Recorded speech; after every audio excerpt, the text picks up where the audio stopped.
Well, it's not just happening here.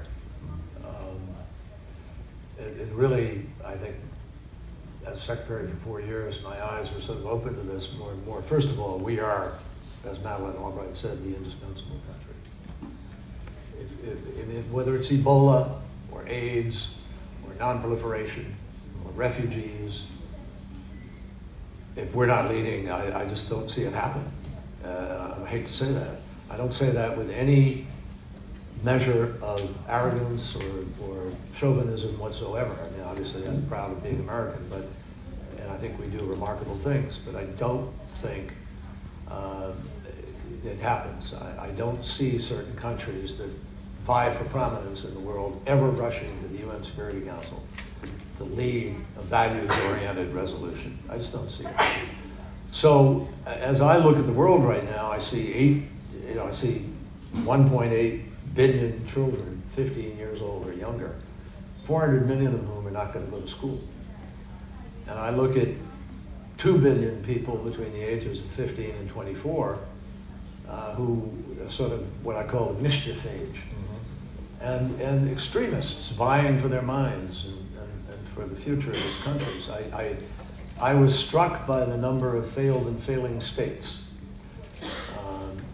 And we're living in a very, very different moment historically, where the last century was defined by non-state actors. In other words, they were defined by state actors. And the state actors were, fighting wars through the century. We lost, Russia lost 30 million people in one war, 6 million Jews in the Holocaust, run the list. Far, far fewer people are dying today, funnily enough, in terms of violence. But we're seeing it in a completely different form, where you have a change. It's less hierarchical, the exercise of power globally, and far more networked and driven by non-state actors. That's a different deal. And it's a world where industrial revolution size change is taking place, but at a digital pace. So, and more people have more information coming at them than they can possibly process. So out of globalization, which has not been kind to the average worker, and our politics have not been kind to the average worker, we have lost that values-oriented base of the American dream being based on people being able to do better. So as long as we're a country where 52% of all of America's income is in the hands of 1% of the people, we are living in unsustainable politics. And frankly, what happened is you had a Tea Party that came along as the result of the Republican Party not responding, and Democrats have our own problems too. But then out of the Tea Party, you then had the Freedom Caucus, and that didn't deliver. And then you had the next iteration, then you had Trump, which is sort of a hostile takeover of what was there. And that's where we are today. But it's a reflection of the inadequate response of all politics to the felt needs of our people.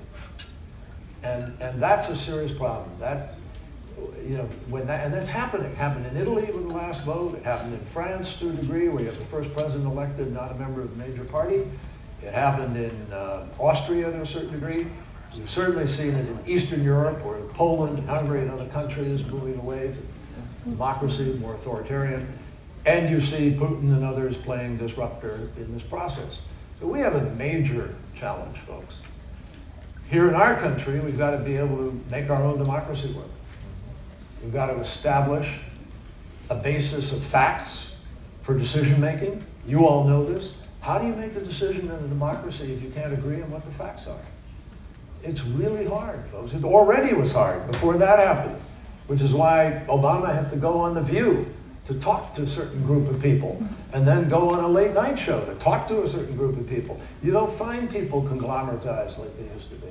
So we're in a very tricky moment, and I think that